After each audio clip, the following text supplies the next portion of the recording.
So anyway, thank you so much for joining us and good afternoon to everyone. My name is Chantel Smith. I'm the Assistant Director of Recruitment and Inclusive Communities within the Honors College at the University of Maryland. Joining me for this information session, we have Dr. Jenny Lang, the Associate Director of Admissions and Recruitment within the Honors College, Ms. Arushi Malhotra, our Graduate Assistant for Recruitment and Programming, and a few of our current honor students who I'll have introduce themselves after our brief presentation. So the presentation will be about 10 to 15 minutes, and then we'll be available to answer your questions until about 1 p.m.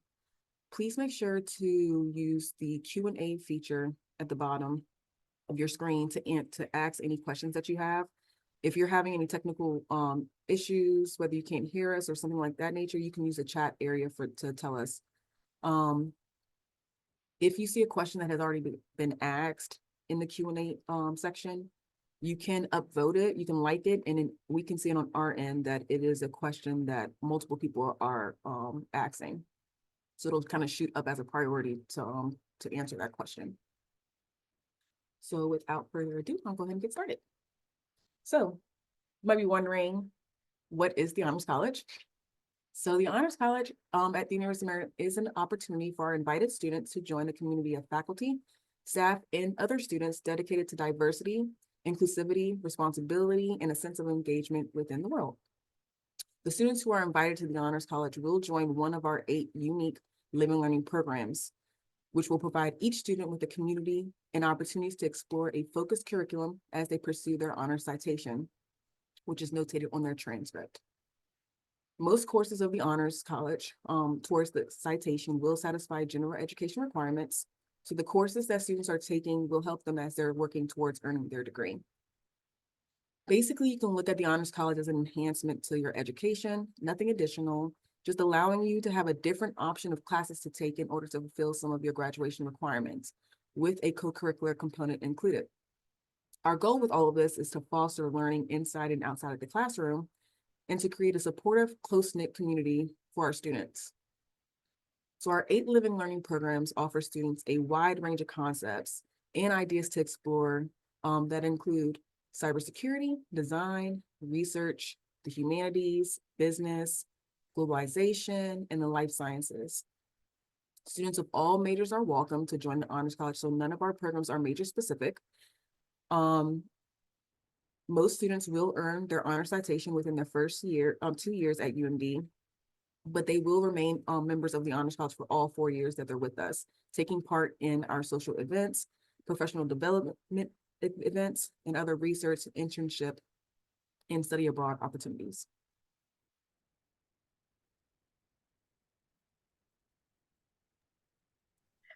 Okay, so all students who are invited to the Honors College will need to be in one of our unique living learning programs, the 8 programs that Chantel mentioned. Each program has a different curriculum and area of focus or approach which students will pursue to earn their honors citation. After the admissions decisions are released, which is right now, students will have the opportunity to identify which of the living learning programs they prefer through our preferencing form. Then students will find out which program they're in before they have to confirm their decision to enroll at the University of Maryland. So just an idea of the timeline, February 19th is our deadline for submitting the preference form. Students can submit later, but I really recommend that students submit by February 19th. Students who submit that form by February 19th will find out which living learning program they're invited to in, I think, around the 2nd week of March or very early March. And then students will still have until May 1st to let us know which program or whether or not they want to enroll at the University of Maryland.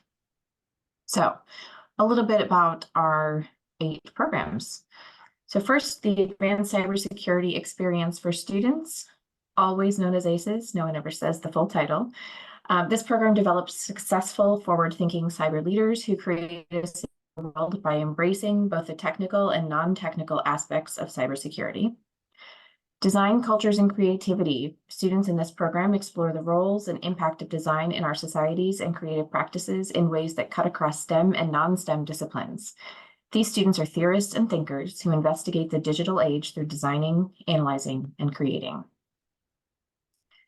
Gemstone is a unique multidisciplinary 4-year research program for honor students of all majors who are interested in leadership, teamwork, and social impact. Students will work together in teams of 8 to 12, are assigned to teams at the end of their freshman year, and then they work all the way through their senior year on a specific research project with the guidance of a dedicated faculty mentor. Honors Global Communities, or HGLO, is one of our 2 newest programs. The curriculum is focused on using data science to analyze and consider global challenges. Students will have unique internship opportunities through the Global Fellows program, with access to internships located in the DC area, which will satisfy curriculum requirements. Honors Humanities is our signature program for exploring the arts and humanities in all their creative, social, and global dimensions, empowering students to find their voices in imagining their future and in changing the world. Integrated Life Sciences offers unparalleled, accelerated, and innovative courses and research opportunities in all areas of the life sciences, as well as service learning experiences that are designed to launch the careers of outstanding students of all majors, exploring all aspects of life sciences. Interdisciplinary Business Honors is our second of our new programs, which offers students a big picture view of business in relation to multiple fields, life callings, and social issues, and challenges students to imagine the future of work and business.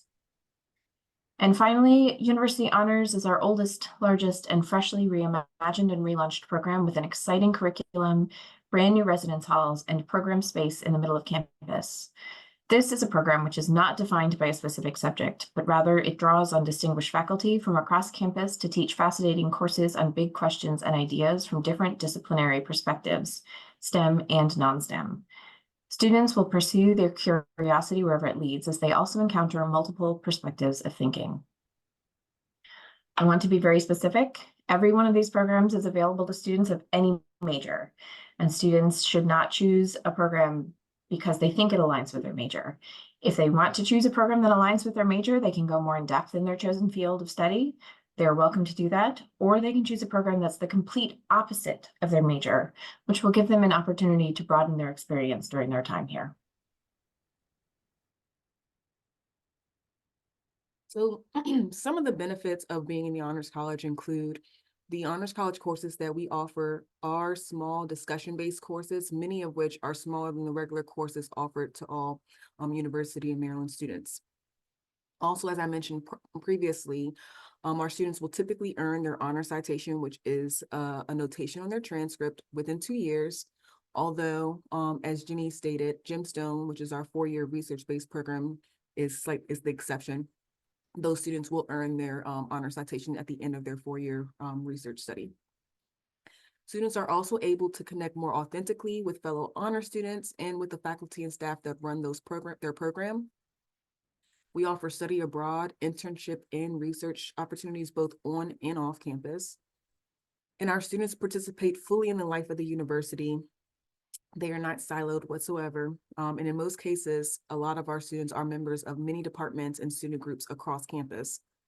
We also offer a number of social events to encourage our students to connect both with the entire Honors College community and through their specific living and learning programs, to include one of our most popular events that the students love to attend, our ice cream socials that features Maryland Dairy Ice Cream. We actually are having an ice cream social tomorrow.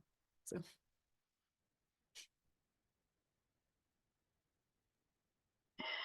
Our location gives our students access to many internship opportunities in the Baltimore, Washington, D.C. region. So each of our programs will bring in experts in the field of study to meet with their students. For example, the ACES, the cybersecurity program, has a career mentor component where experts from organizations such as the NSA will come in and talk to the students in the program about their career, how they got there, and they're also available to offer the students guidance on their own careers. Internships are available both during the school year and over the summer, and they are available both on and off campus. So University of Maryland is a research-run institution, which basically means we typically have more access to more grants, more labs, more faculty, and thus more opportunities for our undergrad students to get involved. And since, as I mentioned previously, we do offer smaller class sizes within the Honors College, this actually gives our students more access to those faculties and therefore more opportunities to work in those faculty labs. Research opportunities are available both on and off campus, and because of our prime geographical location, our students have easy access to research opportunities in the area, to include Johns Hopkins and the National Institutes of Health.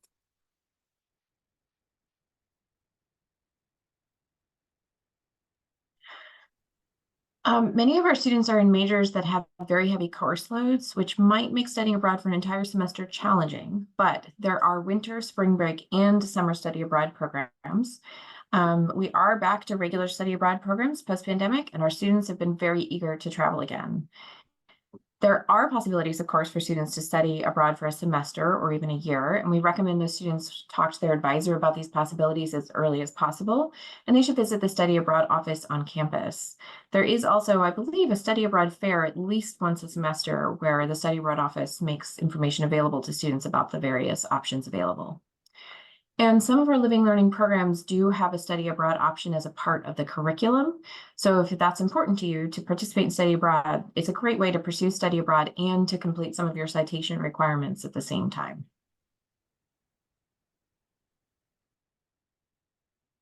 So at the University of Maryland, there are literally several hundred ways to get involved across campus.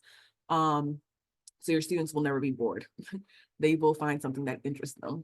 But in the Honors College, we do offer several different opportunities to also get involved. Just to highlight a couple, and there's only a few that I actually put on the slide, but just to highlight a couple of those.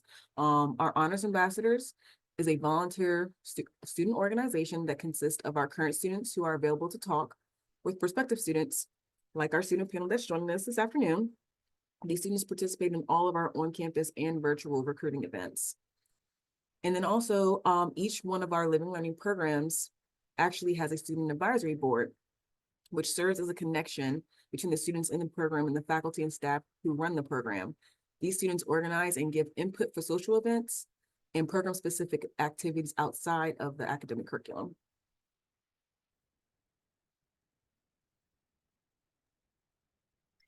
And once students are here, we have a National Scholarship Office on campus, which will help connect our students with scholarships that fit their goals and skills. These are external scholarships, opportunities beyond the University of Maryland. Many of our Honors College students have been very successful in applying for and winning these competitive national and international awards. So on the slide, you can see some of the, just a few of the national awards and scholarships that our students in the Honors College earned this past year, including Fulbright, Churchill Scholar, and Goldwater Scholars.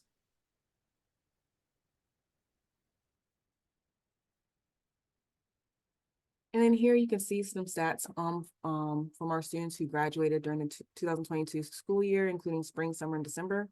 72% of our graduates had a job after graduation, which is great. And 24% of our students actually plan to attend grad school directly following undergrad. Some of our students also went into volunteer opportunities to include the AmeriCorps and the Peace Corps. And we also had a smaller percentage of our students opt to join the military after graduation.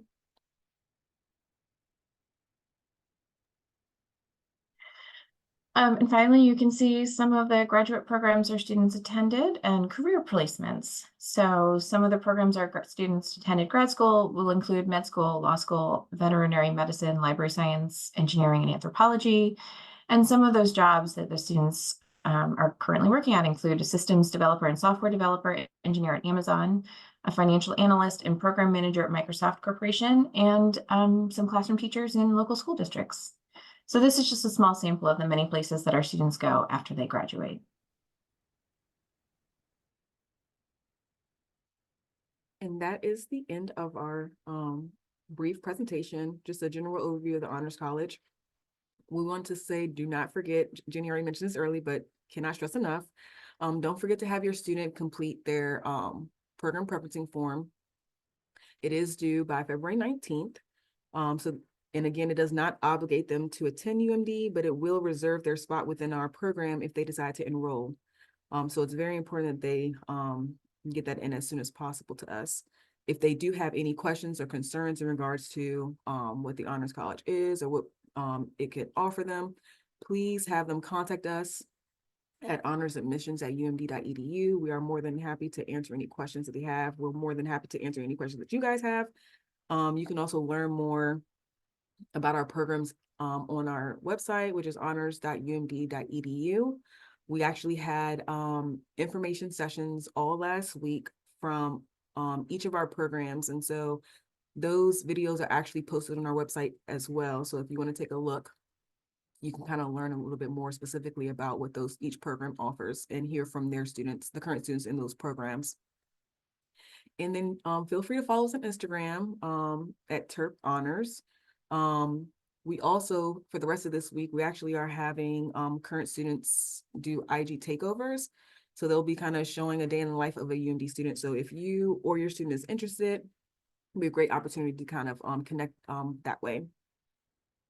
So I'm going to have our current students introduce themselves, but while I do that, I would like to invite you guys to start putting your questions in the Q&A section, and then we'll jump and start answering them once we hear from our students. Give me 1 second. Okay.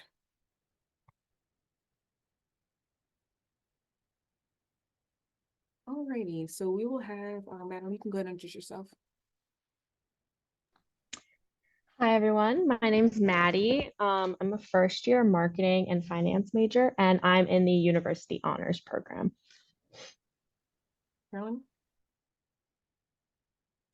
Hi everyone, my name's Caroline. I am a sophomore biochemistry major and I'm in the Gemstone Honors Program. Ariel? Hey everyone, I'm Ariel. I'm a cell bio and genetics major and a data science minor in the integrated life sciences program. And Leah? Everyone, my name's Leia. I'm a second year student studying bioengineering and I'm in the Design Cultures and Creativity Honors Program. Awesome, thank you guys. So we will jump into questions. Yes, to answer, I probably should have said this in the beginning, this is being recorded. So I'll have this posted on our website. There's a page specifically for parents and families. So I will post this on that page so you guys can use it at another time that's convenient to you.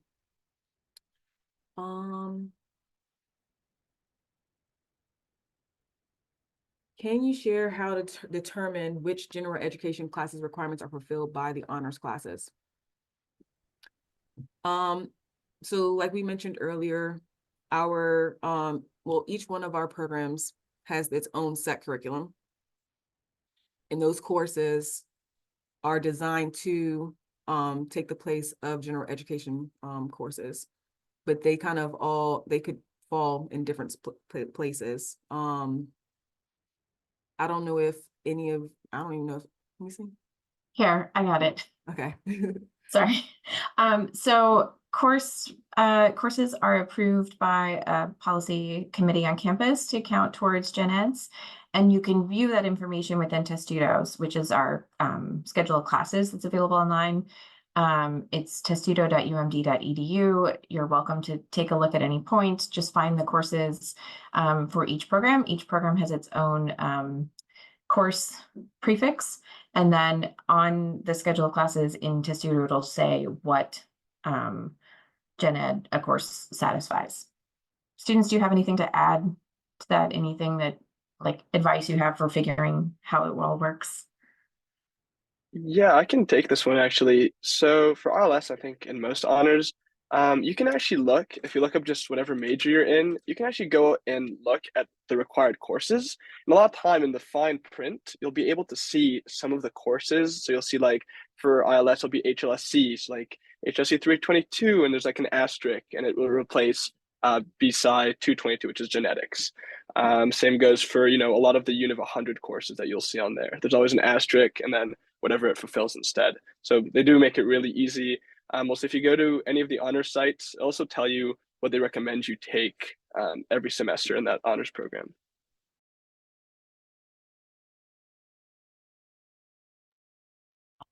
Awesome. All right, so can you guys share how you were helped with finding a roommate? If you wanted to find someone who's a good fit instead of going random, or did you guys find a roommate through the roommate finder process? Did you go random? What was your experience? I can actually take this question if everybody's okay with that. I like to share my experience because I'm in the Gemstone Honors Program, and each of our living learning programs are housed in a specific residence hall. So I was housed in Ellicott Hall with all of my other fellow class of 2026 Gemstone students. So it really allowed me to get to know a lot of my peers a lot better in that residence hall.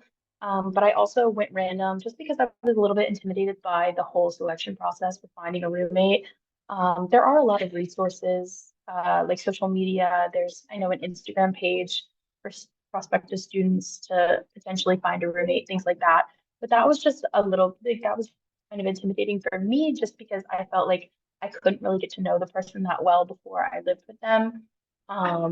So I ended up going random, and I feel like it's a really good thing with honors because you're in such a small, close-knit community with your peers that you end up making those connections a lot easier.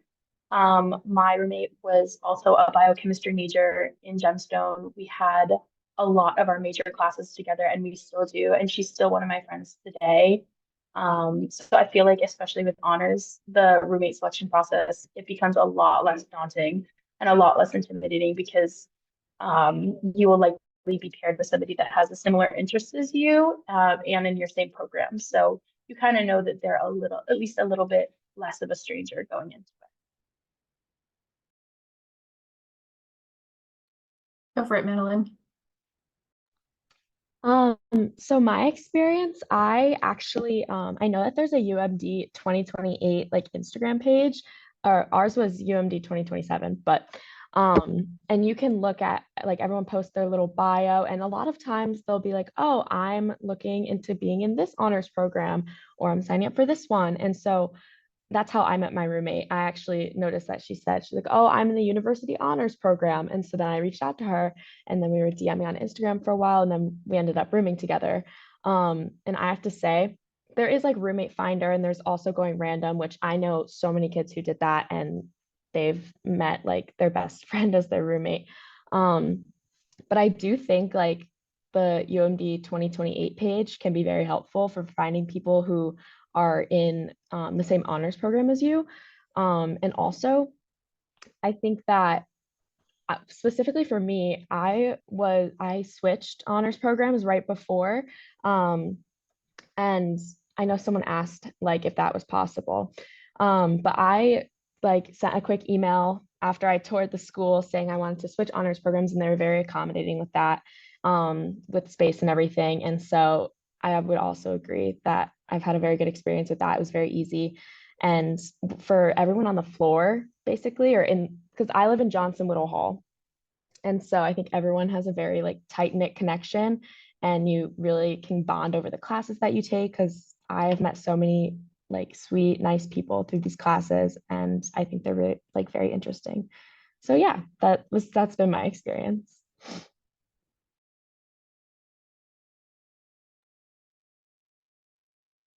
Great. I want to take a moment. I'm sorry we didn't do this earlier. Arushi, do you want to introduce yourself and say hello really quickly? Sure, I'd love to. Hi, everyone. My name is Arushi Malhotra. I'm the Graduate Assistant for Recruitment and Programming here at the Honors College. I'm also a former honors student coming from the Gemstone program, and my sister was in Honors Humanities. So happy to have you all here. Happy to answer your questions. Great. Okay, so our next question, with the reiteration that all 8 living learning programs are available to all majors, is it true to say the honors courses are easily worked into the schedule of any major? Some of the engineering programs seem to have very tight schedules to be able to complete in 4 years, just ensuring there is not any interference to those schedules. So in general, every program welcomes students from all majors. We do occasionally find conflicts between a particular major and a particular program. For instance, last year, I believe we had a student who was an incoming music major, specifically, I can't remember, I think a vocalist. And the student was supposed to be an ILS, but the freshman course that all ILS students were required to take conflicted with the specific ensemble that the music major was supposed to be in. And so we did figure out that that particular combo was not going to work, and we found a spot in another program for the student. So in general, yes, any student of any major can be in any of the programs. It wouldn't have had the same impact if the student played a different instrument. It was just that particular instrument in that particular semester. So There are occasions where there is a conflict between a specific major requirement and the LLP program, but we do work to figure out a solution. In most cases, we want to keep the student in the program that they are in, that they want to be in, but if we have to make a change, we will make a change. Sorry, I should have paid attention. Are any of you engineers? Yeah, I am. I can speak to that. So I'm an engineer, and I also didn't come into the University of Maryland with any AP credit. So I was taking like the full course load on top of my honors classes. And at first, it seemed like it was going to be really difficult, but it actually worked really well into my schedule because, at least for design cultures and creativity, I know we spoke about this earlier a bit.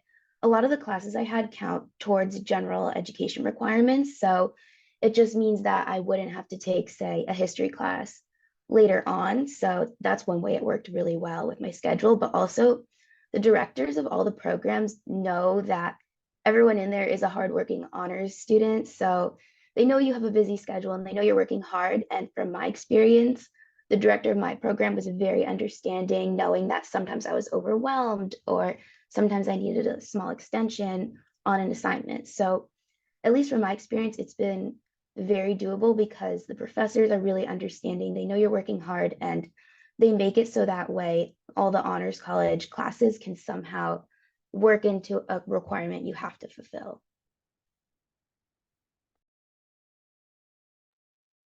Thanks, that's really helpful.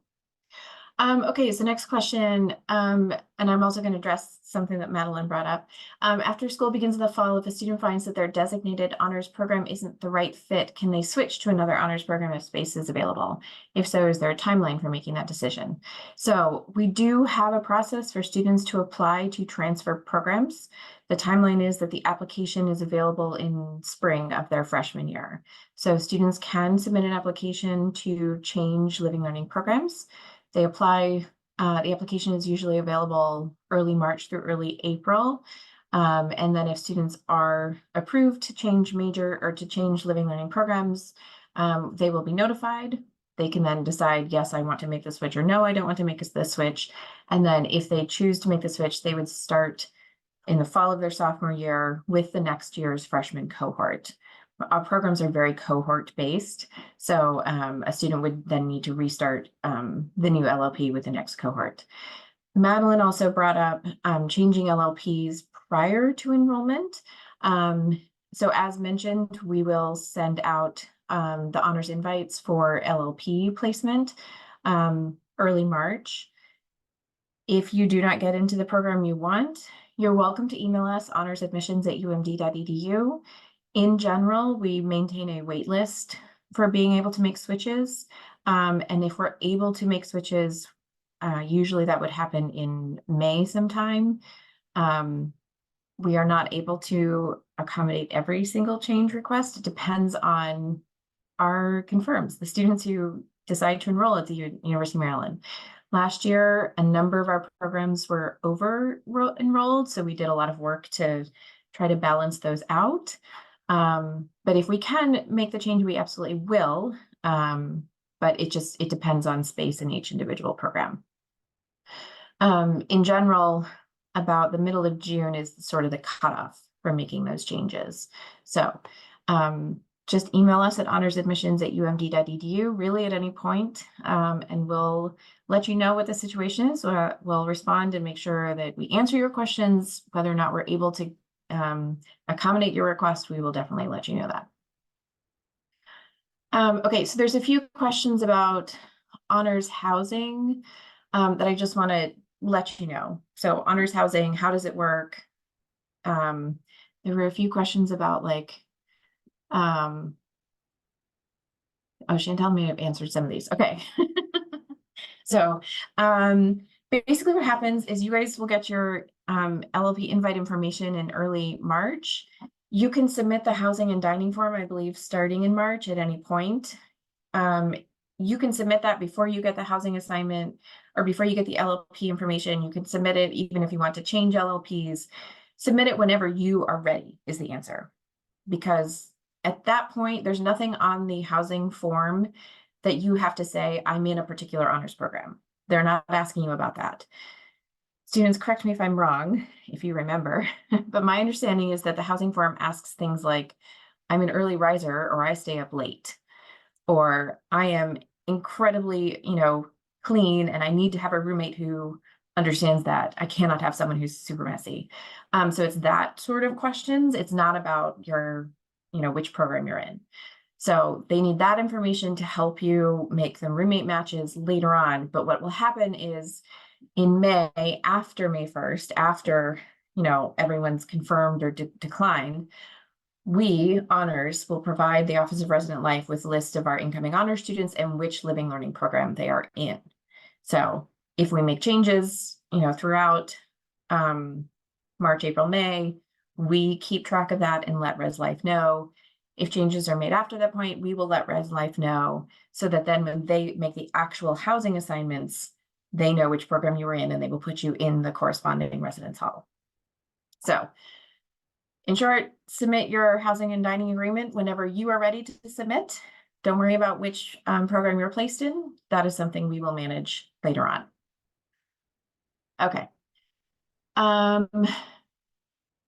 Do students need to find study abroad opportunities by themselves, or the honors program will offer them or assist them? Have any of you guys done study abroad? Have friends who did study abroad? Any experience with study abroad that you can talk about? Go for it. Yeah, actually, ILS started offering a London trip about the history of science this semester, or actually last semester. I had a lot of friends from my program who went. They had a great time. They had a blast. They visited Stonehenge. They visited Oxford. They visited Cambridge. They visited Rosalind Franklin's Rosalind Franklin's laboratory. So they had really a really good time. Also, scholarships are offered, so that's never a concern, especially I think in the honors program that can help. But yeah, I heard also the system is really easy and really accessible to anyone. So yeah, I plan on doing that probably in 2 years.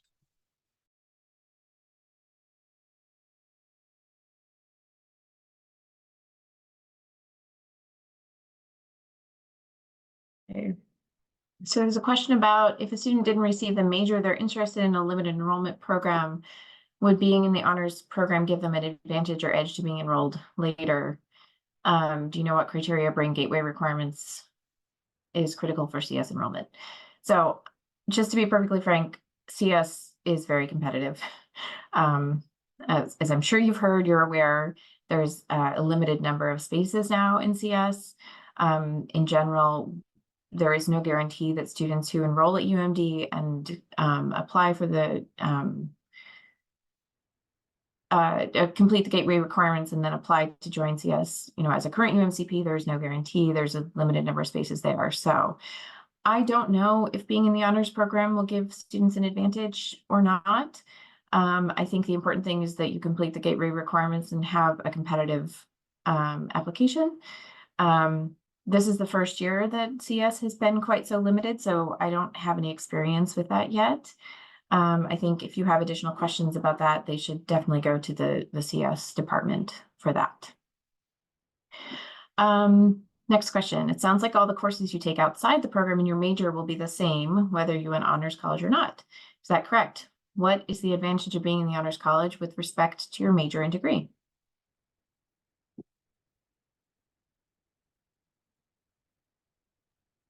I can kind of speak about this one. So one thing that the Honors College offers, regardless of what program you're in, are honors specific classes. So for example, I've had to take all 3 calcs and differential equations. And usually those are classes that are huge 200-person lectures. Your professor doesn't really know you. You sometimes have to sit far away from the board, but there are honors versions that you can take that I've been taking where it's around 20 students and your professor really gets to know you. They know your name and they can help you with things you're struggling with. It's just a lot easier to get to know them and for them to know you and understand the material better. And because the classes are so small and also honors specific, there are a lot of people who you know or who live near you in those classes to form study groups. And I think that's a major advantage. Every single honors math class I've taken so far, there's someone else in the honors college I know, and we're able to study together and form study groups, and that's really helped. And then also, I just think whatever program you have, it's a good lens into your major. So for example, we talk a lot about design and what like the people you're designing for and design cultures and creativity. So looking through that lens has really helped me through engineering, because engineering is a lot of hard math and science, but my honors program allows me to think beyond that in terms of my classwork, in terms of what I do outside of class. And I think that's a huge advantage.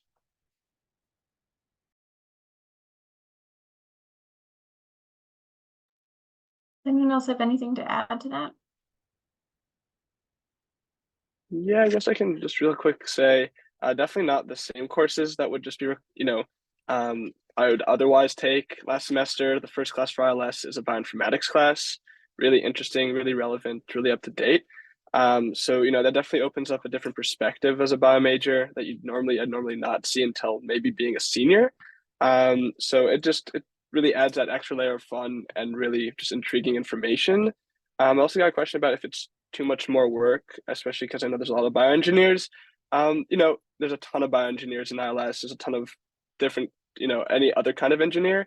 And a lot of it does fit into your requirements really nicely, but also gives you that interesting additive to it. So don't worry about the workload too much. And it's really fun. I think so, at least.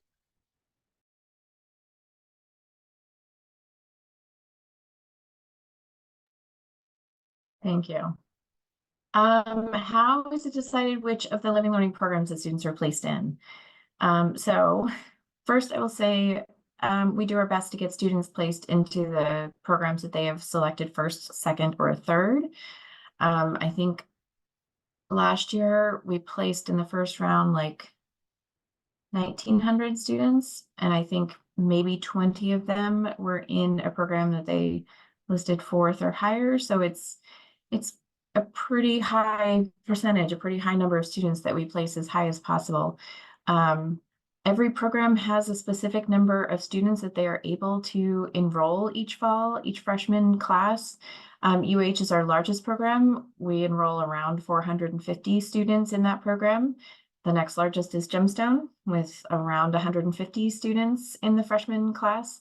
And then the other 6 programs are somewhere between 65 and 90 students. So every program has a different number of students that they invite, and every program is looking for something different. So what I would say is on the preference form, you have an opportunity to say why you're interested in that program.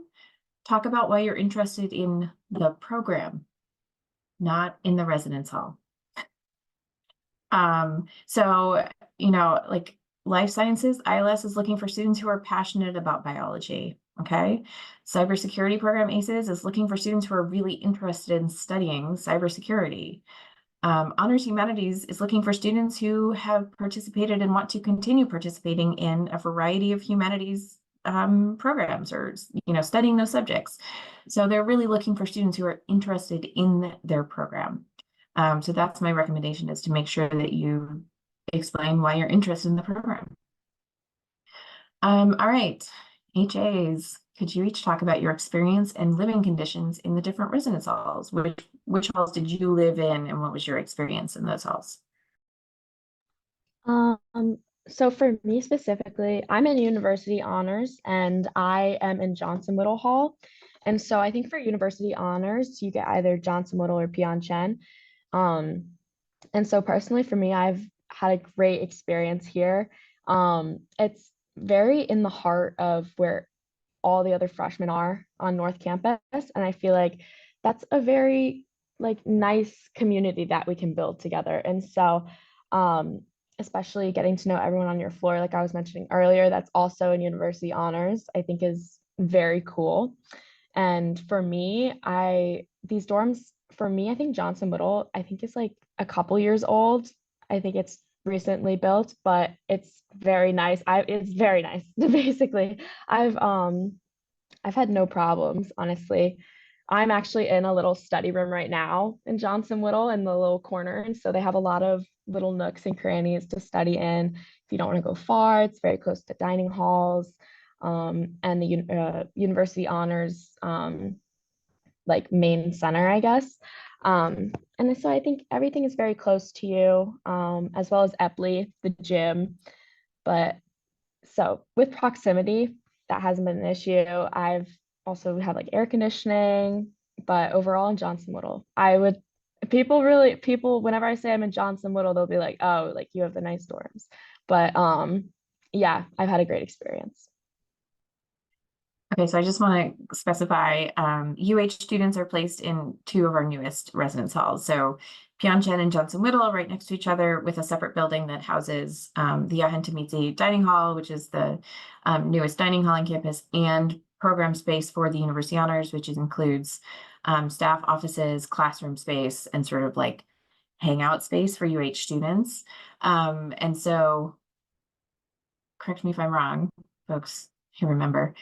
One of those halls opened like a year and a half ago, and the other opened 2 years ago, or something. Like they are brand spanking new residence halls. So, yes, Caroline. I just like to talk about my experience in the residence halls, because my residence hall does get a bit of a bad rap. But I first off want to say, so I was in Elegant Hall. That was a residence hall without AC. And a lot of people may look at that and say like, oh my gosh, that's awful. I would never want to live there. Why would they put honor students there? And I just want to say that if you're thinking about doing Gemstone, or any other living learning program where you see a residence hall and it's not like a brand new residence hall, don't be discouraged from applying, or don't be discouraged from going into that honors program, just because for every single person I've talked to in residence halls that house honors programs that aren't the newest, they don't regret their choice one bit. They love the honors program. They love the things that they're doing in that program. And I mean, me personally speaking, I would not change my experience in that residence hall for the world. I loved it my freshman year. This is super personal, but I am going to be an RA next year, and I actually requested to be back in Ellicott with my living learning program. So that's how much I liked it, even though there was no air conditioning. So I feel like I'm one of many who will say that it does not matter. It just matters the experience and what you make of it. So I really liked my program. Obviously, I still love it. I'm still in it. But no, there was no air conditioning. But don't let that deter you from wanting to go into Gemstone, wanting to go into ILS, anything like that. Yeah, hopefully that helps.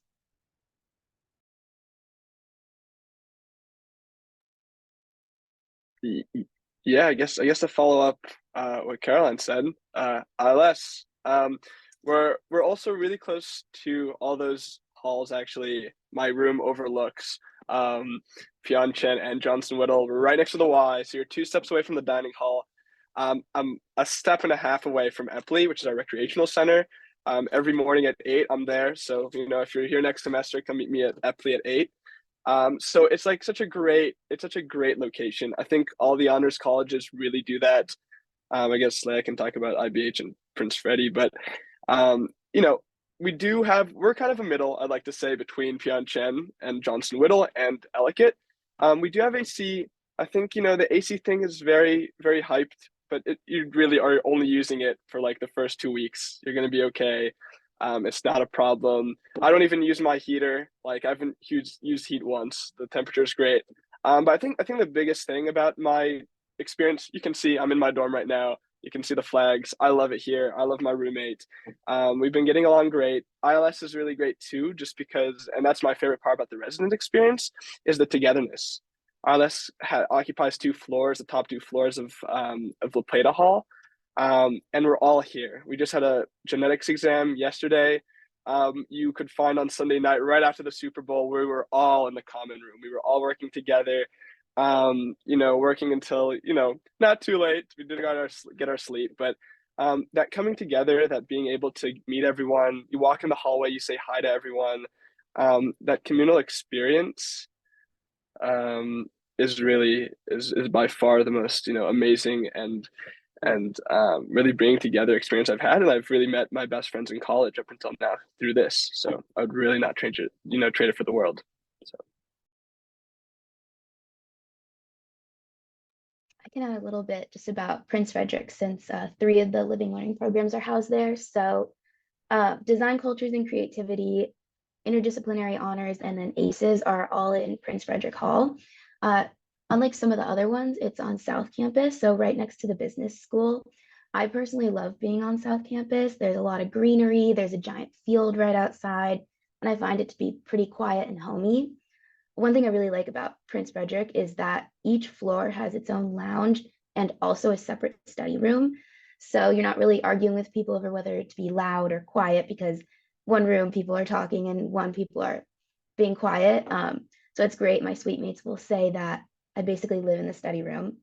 Another thing that's really great is this is my second year living in Prince Frederick. So my freshman year, I was in the regular dorm side, and then the other side of the building is semi-suite. So you're living with three other people in basically like two dorms kind of stuck together. And those are really nice because you're basically living with the same people, not only for 1 year in a row, but also two. So everyone gets to know each other really well. There are a lot of building activities at least once a month. So that's really great. And then one thing I really like about living in Prince Frederick, especially being in design cultures and creativity, is that the DCC classes are actually located in Prince Frederick. So there is a seminar room that I had my first class in, and then every semester since then, I've had a class in the makerspace in the basement of the building. So I can just kind of go downstairs at 9 in the morning in my pajamas and go to class. And I think that's really nice.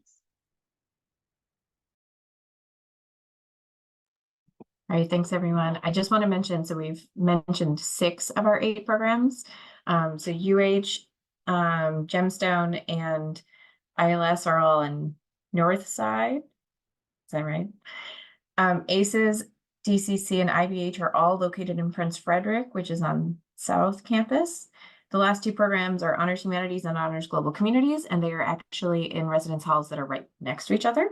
So Honors Humanities is located in Anne Arundel Hall, and HGLO, Honors Global Communities, is located in Dorchester Hall.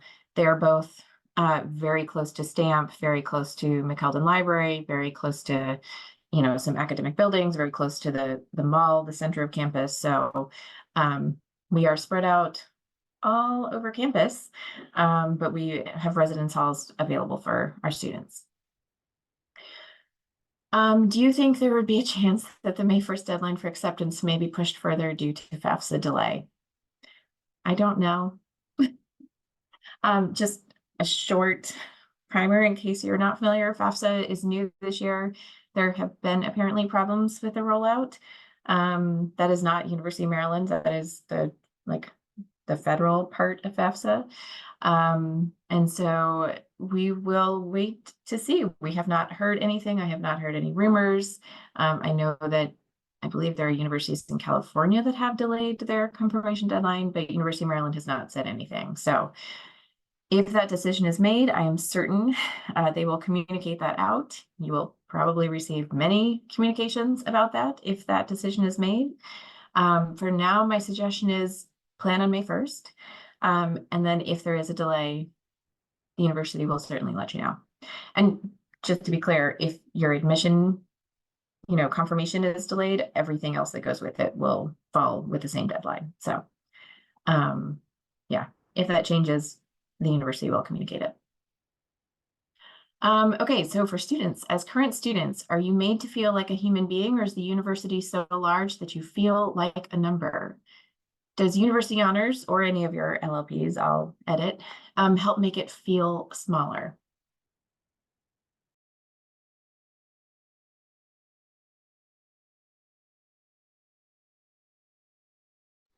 Well, for me personally, I would not say I feel like a number at all. I know that's like a very big thing that people talk about with schools that are so large, like UMD. But I have not once felt that way. And I actually came into this being a little nervous because I applied to a lot of smaller schools and then ended up at like the biggest school I applied to. So I was a little like anxious at first, but I have never felt that way. I've always felt very involved in my community. And I, of course, do think that being in an honors program definitely makes that smaller. Like all of my close friends that I spend all my time with, like on the weekends and also studying, all like, or at least a lot of them are in the same honors program as me. And so that definitely makes it feel smaller, as well as the really small classes, at least for university honors. The classes can be from like 10 to 25 kids. So I've had a very good experience being in these very tight-knit communities, and also being in honors ambassadors, which is what's allowing me to speak here today. It's just getting even further and building an even tighter community. And so I think even outside of honors, there's so many things to get involved in. For me personally, I'm in like a women in business club, and I've been really enjoying that. And there's endless opportunities even outside of honors that I think like anyone can find something. I think there's so many opportunities. So yeah.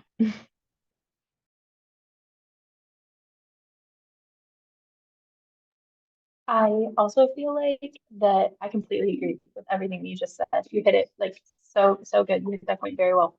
I feel like sometimes like as a freshman, I don't feel like this anymore, but as a freshman, I felt like the university was like the campus itself was so big that I felt like it was a little bit daunting, a little bit intimidating because I was like, oh my gosh, how am I going to find my way? How am I going to walk to class? Like, what is the whole situation with that? And I will say that it takes time to get used to living in a new environment like this. But once you kind of find your roots and find your ground, it's actually really, really easy to navigate this university, navigate this campus, find a support system, and find a community here. I came from high school where I had like a lot of clubs and organizations that I was a part of that was kind of like my support system. And then I came here and I left all of those behind, and I felt like I didn't really have much, but it took me a semester to build that back up again. And now I'm really incredibly happy having all of those support systems, all of those clubs, all of those organizations that I can turn to if I'm not like feeling the best one day or something like that. So I think for me, it was just like the size, not the amount of people. I never felt like I was just a number ever here. I just felt like the size, it was a little bit intimidating at first, but I still feel very, very like valued and very appreciated at this university, as well as like all organizations that I'm a part Yeah, just to add on something really quick, a quick anecdote. So genetics, bio, if you're an engineer, most of the classes here, if you're a STEM major, the thought is always these huge lecture halls with, hundreds of kids in the state university. On Friday, I had my genetics class through ILS, and we literally had, a mini debating class. We had like 5 people stand up on like the one side and 5 on the other, and we just had a discussion in the whole class. Even the professor, she's great, Dr. Pick. We even go up to the board and just write out answers. She'll call up people to explain to run the board. The amount of teacher-student interaction has always been very important to me, I think, through high school.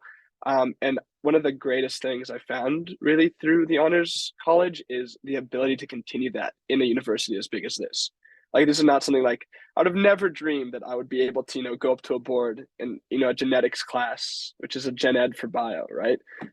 So I think that's one of the, most amazing perks really of being in a community like this.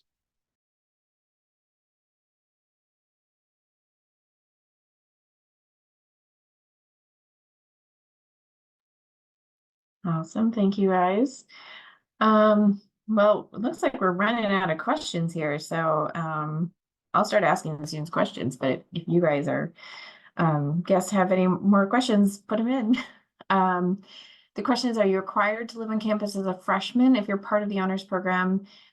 We have 3 programs that require students to live on campus in their program-specific housing.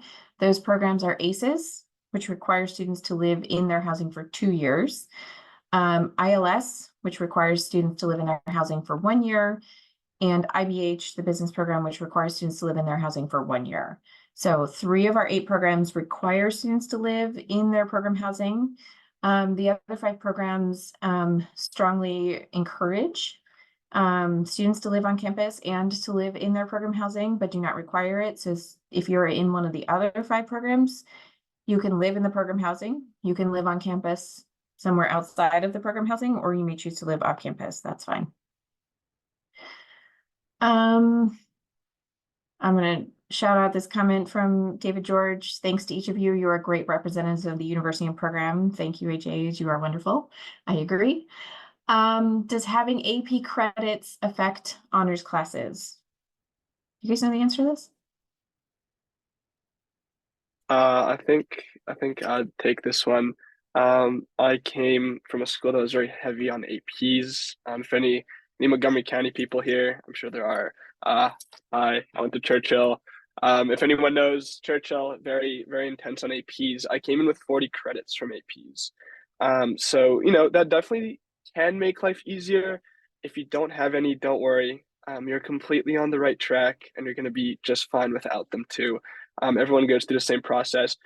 For ILS specifically, doesn't really change anything. I think one of the requirements is a 5 on the AP exam, or just getting credit for it.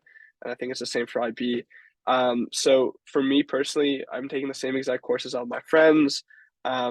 Still having a great time with all of them, still studying together with them. So yeah, definitely don't worry about those AP credits affecting which program you go into. Just again, choose the best one that you think will really interest you the most and that you really connect with the most, with its values and with its experiences that you'll get.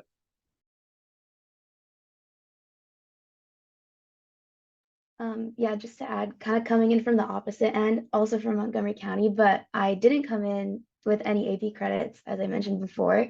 And I think maybe ILS is the only one that really looks at AP, but like none of the other programs necessarily do. So it's definitely not that big of a factor. It's definitely doable as someone who's doing it right now. Yeah.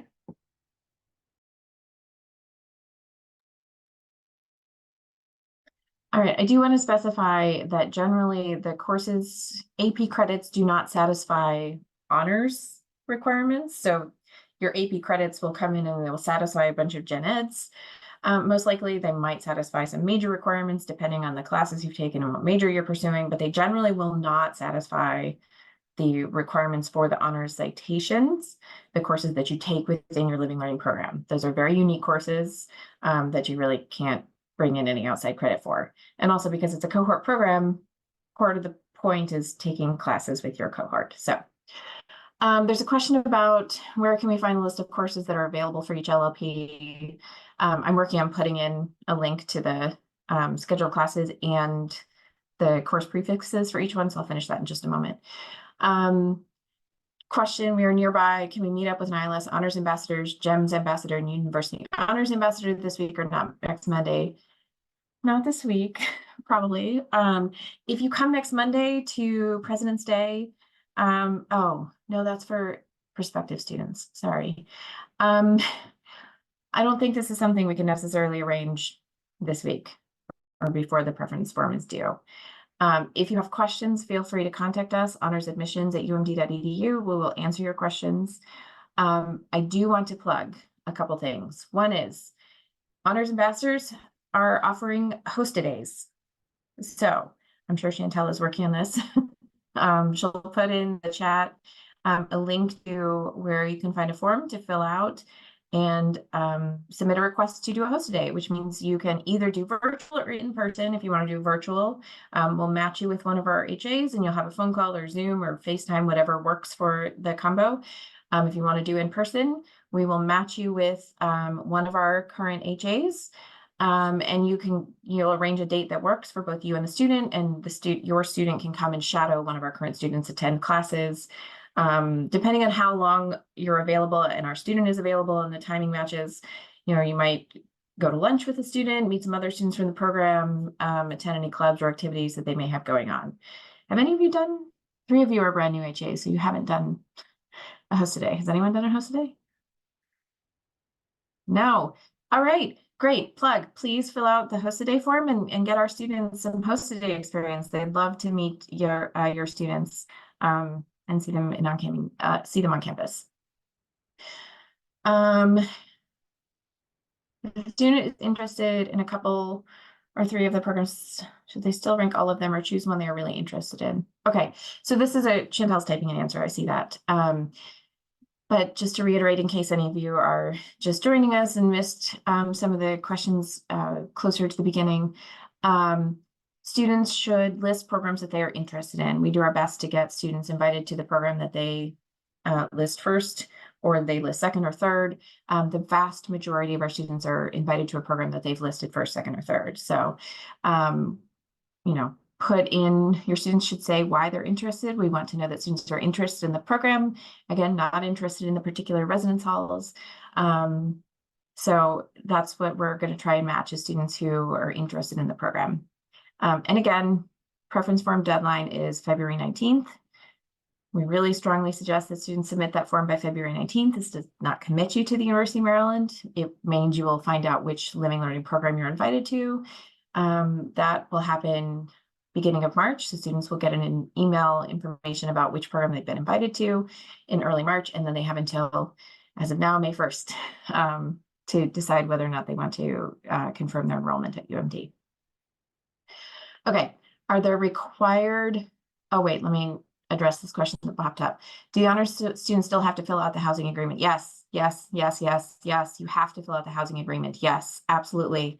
We might require the housing, but you still have to tell Res Life that, yes, I want to live on campus. So yes, please fill out the housing by May 1st. Absolutely, by May 1st.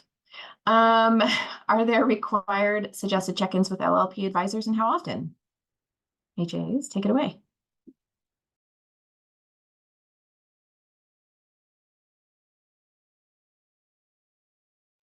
I don't really have any necessary meetings with advisors, but all the professors in my program and advisors, directors, they get to know you really well, and they'll notice like if you're having a hard time or something. I've had a friend who was feeling very homesick and she was struggling and she didn't go to class a few times, and no one really got mad at her, but you know, the teachers reached out to her and they had a conversation, and that was really great. For design cultures and creativity, you work on a capstone project your second year. So I do have to do check-ins with that, but that's built into a class that I'm taking right now, a capstone class. So once a week, I will go to my class and I'll talk to my professor who's advising me on my project, and then she'll give me advice and stuff. But they do trust you to work independently, but they're always there if you need any help, which is really great. And I was also able to do an independent study for design cultures and creativity. And even though it was independent, I did get an advisor for that. And we had good amounts of email exchanges. I also knew him because he was a teacher of mine from my previous DCC class. So they're always really there for you. And sometimes they'll be there for you even if you don't notice or even if you're not thinking about it.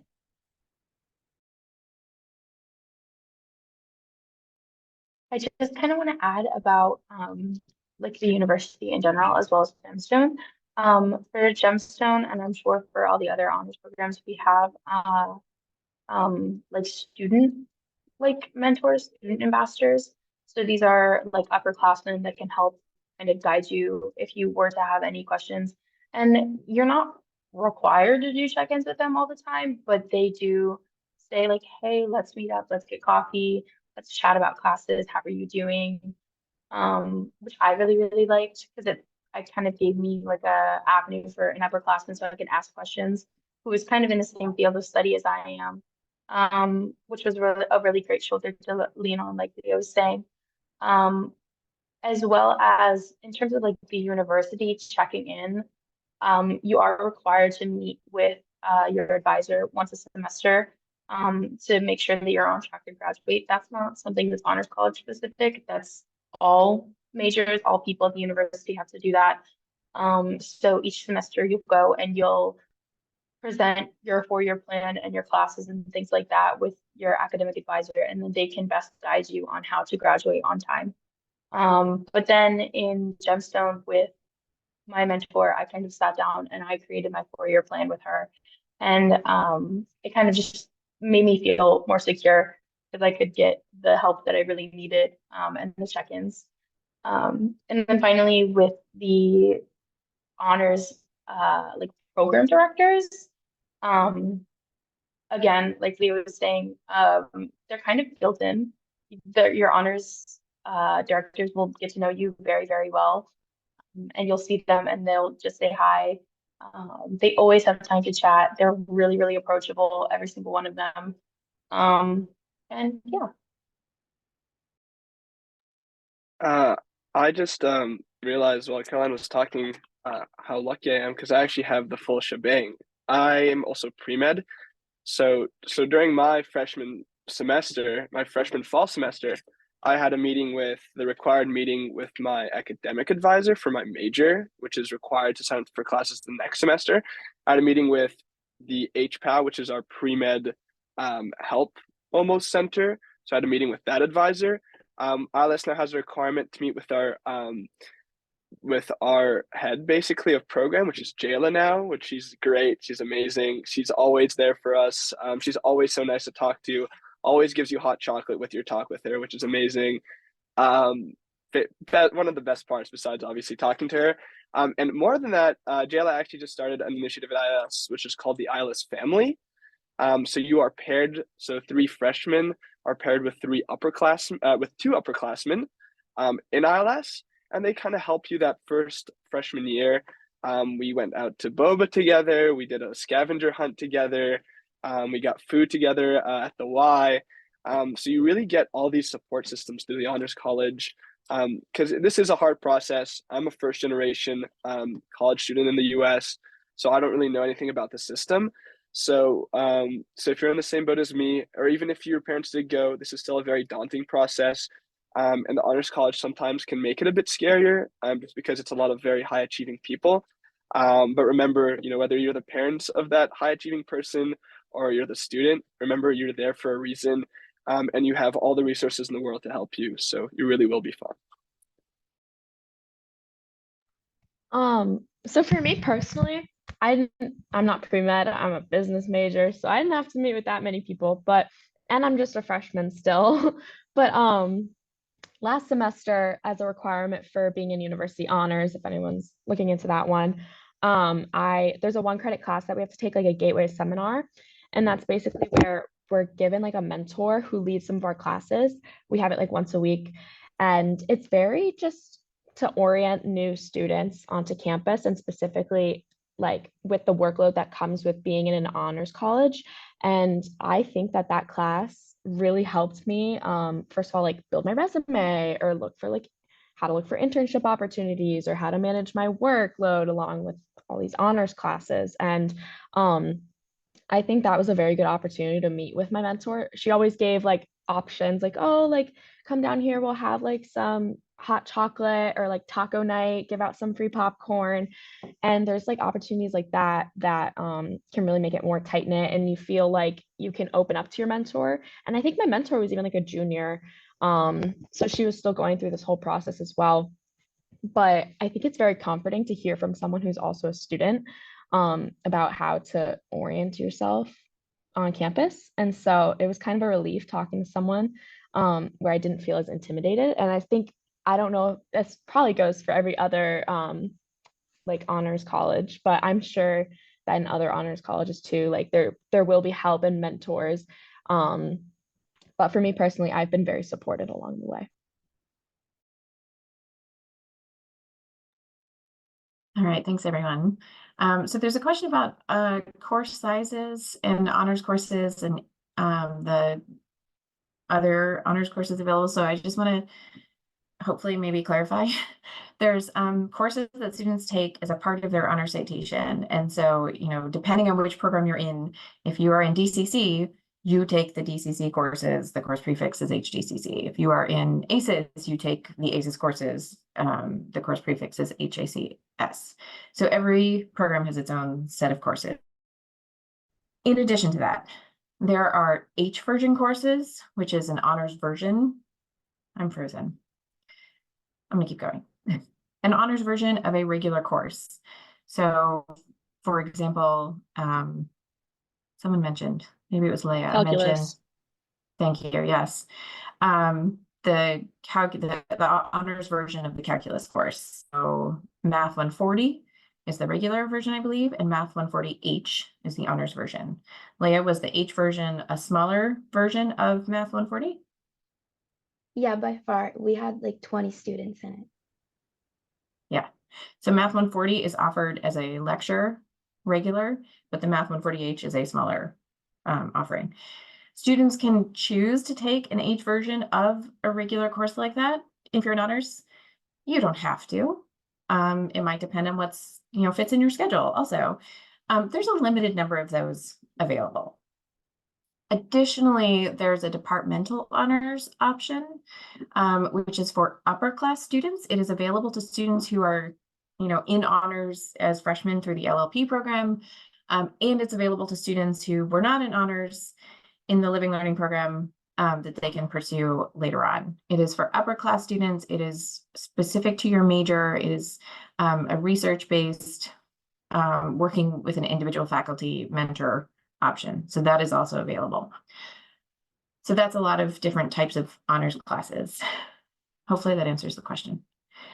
Does submitting before the 19th, to submitting the preference form before February 19th increase your chances of getting into your desired program? No. We will consider all students who submit by February 19th. You have until February 19th to submit the form.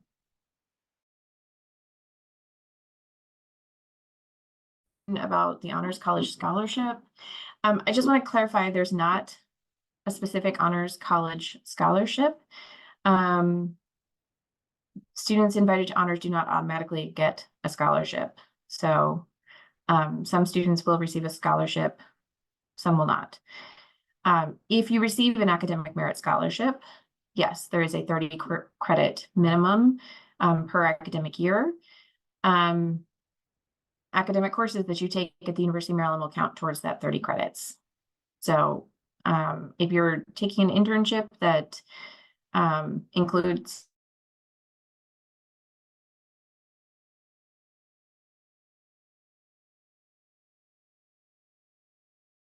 Well, looks like we lost Jenny. So she is the coordinator for the Banneker Key Scholarship. I can actually post in the chat the link to where she was about to explain what exactly you need to meet the requirements for the credits. Oh, there she goes. I'll still share the link and I'll let her keep talking.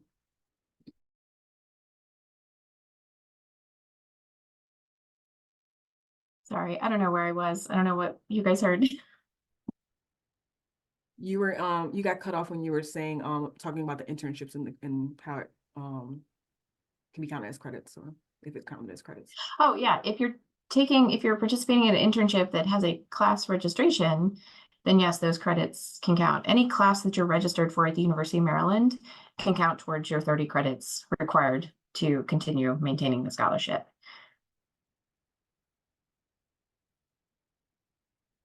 Can I ask a question of our students? Please.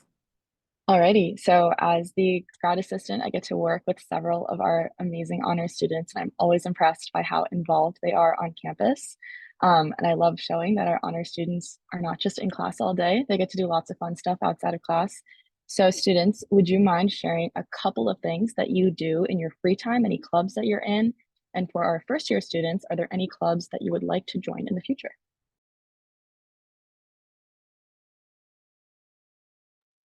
I can speak to this first, I guess.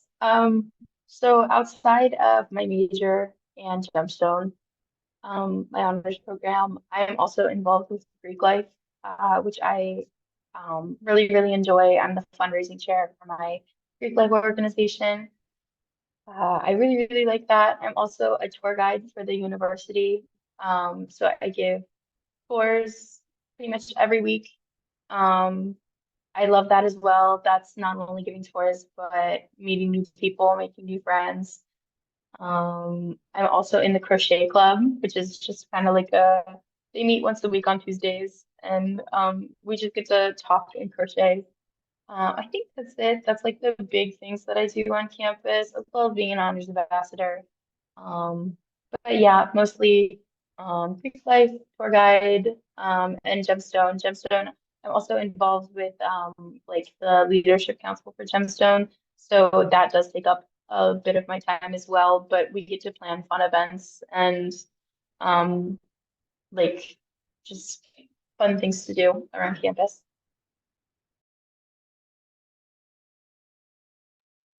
I can go next then. I'm a freshman, so it's been pretty fast, but I actually just came from an interview that I was conducting actually for the pre-med fraternity on campus. We're a co-ed professional pre-med fraternity. It's called Phi Delta Epsilon. And that was really the highlight of my first semester on campus. I rushed. It's not, what you hear about the social. I don't know how different social is, but it's professional. We do a lot of pre-med things. It's a really amazing community. Any of you pre-med, it's a great thing. Definitely come out a really great non-toxic environment for pre-meds. I've met such amazing people who have been really great mentors to me already. I also just joined the Tips for Success, which is a mentorship project to help mentor kids in PG County. I love mentoring and tutoring. It's things I did in high school a lot. And then actually part of the pre-med fraternity, we play IM basketball. We have an intramural basketball team. I think the really important thing to remember, which I forgot, is you're coming to college, you worked hard in high school, remember why you're here. Remember you're supposed to have fun too. I'm in Epley, I go to the gym a lot. I play football right out here and play at a beach with my friends. We just played, it was a beautiful day Friday. Go out, have fun. Really, there will be time, I promise. So yeah, no, just remember to have a good time in conjunction with your studies. It'll keep you sane. So for me personally, being my second semester as a freshman, I think I've gotten involved outside of honors ambassadors through, I was explaining earlier, like the women in business programs. So it's like we have different members from different companies like Target, and that was my favorite personally. But they come in and they talk about their experiences, and it kind of it's a little community that we have there. So I'm also involved in Fetos for Freedom. So it's like training little puppies, and I think that's how I kind of de-stress, and we're training them into being like future therapy dogs. And then I'm looking into doing intramural tennis with my friends, and I'm not like any sort of great tennis player at all, but my friends were really into it in high school, and so when it was warmer out especially, we would go and like rent out a time where we can go to the tennis courts. And so I think I'm going to get more involved in that once it gets a little warmer out and that starts.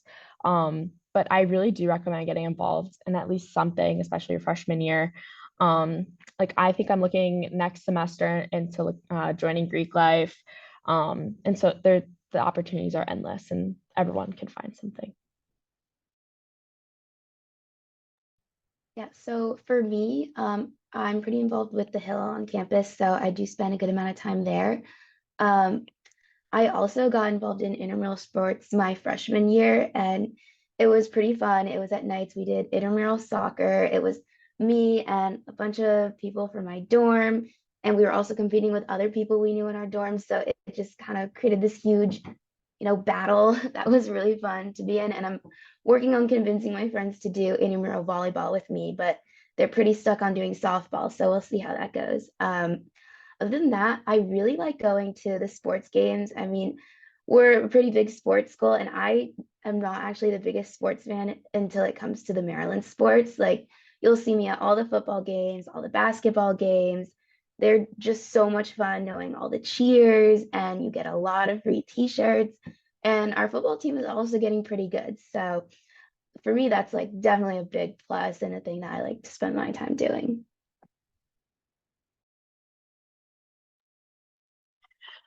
Oh, great question here. I don't remember. Did any of you say you were double majors? I'm looking into double majoring, but I haven't like filled out the form yet for it. To add the second major. Okay. So the question is, any advice or insight for students interested in doing a double major? How is the workload? Arushi, were you a double major? I was not, but I can speak on it. Okay, go for it. So usually what I like to tell people is that one of the great things about University of Maryland is that you really get to choose how you're spending your time and you're molding your time. So as an honor student, you absolutely have time and space to do a double major. We have students who are double majoring, they're honor students, and they have minors. We also have students who are honor students, they have one major, but maybe they're in a bunch of clubs on campus, they have a couple of leadership positions. We have other students who might be double major and they have an internship somewhere. So my point is there are so many different combinations of activities you can do. Double majoring is one of them. None of them is going to be, nothing is really going to be too much as long as you're planning your time right. Adding a double major is not going to limit you from ever participating in campus activities ever again. Just be smart, talk with your advisors, make sure if you're thinking about double majoring, you talk to somebody about it early, plan for it. Caroline mentioned 4-year plans. That's something that most advisors will work with their students on early on in their university time. So long story short, yes, it's possible, lots of opportunities.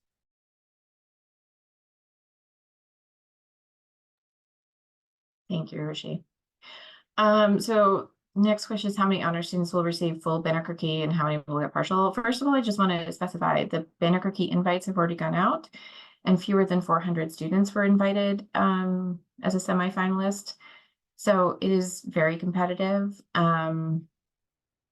Of the 400 students, I think we'll probably offer around 320 Banneker key scholarships for students who participate in the interview days that they've been invited to. And I'm sorry, I don't remember the percentage of students who receive a full versus a partial. If you could email us at honorsadmissions@umd.edu, I could look that up and give you the information. So that one we can certainly follow up with. I want to ask the students one more question here. We're getting close to the end. So if I could ask the students, why did you choose the University of Maryland?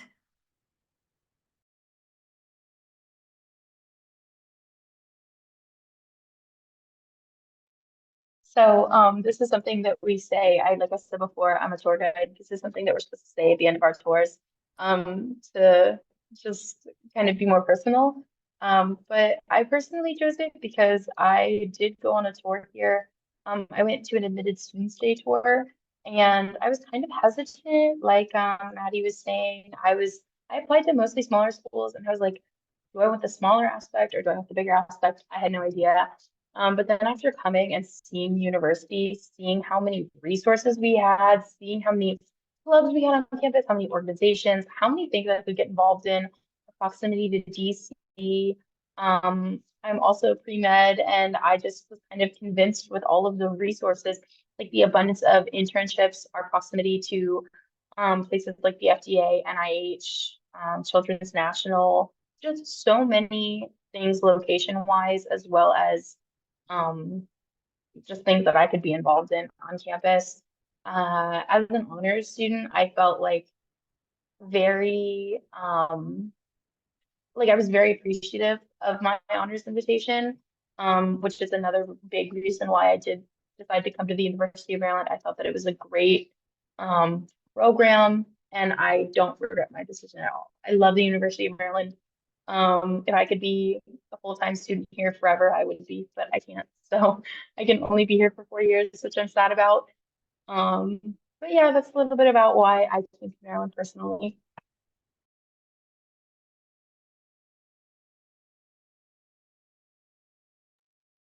For me, obviously one big thing was that UMD has a really great engineering program, but more specifically, it was also my invitation to the Honors College that was the tipping point to go to UMD because it sounded so unique. I couldn't find anything like it at another school where you're really taking such unique courses and living with the people you're taking these classes with. So that's what really interested me. And then being able to have the resources of being close to DC and NIH and how UMD has really strong ties with them and getting internships and opportunities, but also having the resources of kind of being in a small school through the Honors College, coming from a pretty small high school. It felt very comfortable. And then also giving me all those resources on top of that for an engineering degree.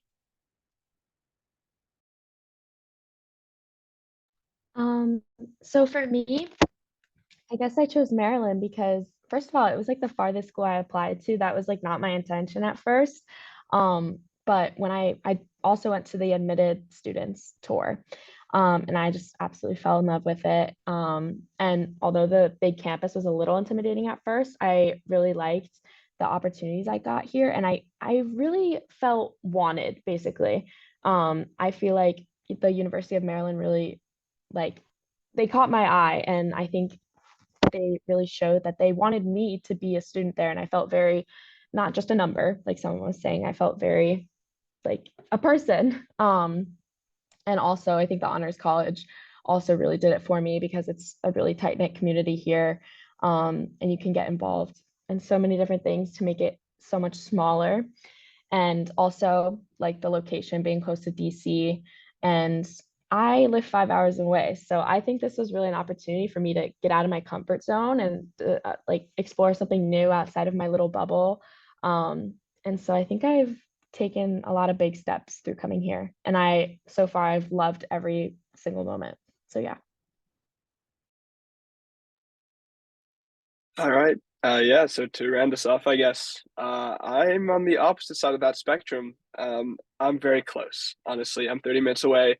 I moved a lot as a kid. One of the most important things for me was being close, but you know, that kind of went out the window the second I stepped on campus, honestly. It's hard to describe if you haven't been here. I hope most of you have been here on Admitted Students Day. A lot of people talk about that feeling you get when you step on the right campus. And honestly, it just happened. I came here, and I think really the reason I'm here is just right out my window. You come to this campus, it's beautiful, it's a great campus, but I think really the most amazing part of it is really in the people and the faculty here. You have world class faculty here. As someone who wants to go to pre-med and wants to go to medical school, you have some of the best advisors you'll find in the country to be able to go and fulfill that. You're close to DC, like Caroline said, and Leah said. You're close to the NIH. You're right here in the research corridor. I did my internship in research at Children's Hospital. So the amount of opportunities you have here, regardless of your major, are already so immense. And then getting that acceptance letter with the Honors College at the bottom just inflates that twofold, basically. So really, you come here and it's really everything and more that you want at university. It's a great education. It's great people. And I do it all over again. All right. So first, I want to thank our HAs so much for joining us and sharing about your experience. We really appreciate you guys. Thank you, parents and families of our admitted students, for coming and asking such great questions. It was so nice to be able to answer some of your questions. We look forward to meeting you, hopefully throughout the spring at various events on campus for admitted students. If you have any questions, contact us at honorsadmissions@umd.edu. Please have your student fill out a request for a host a day. We'd love to see your student on campus. And again, thank you so much for joining us. Enjoy the rest of your day.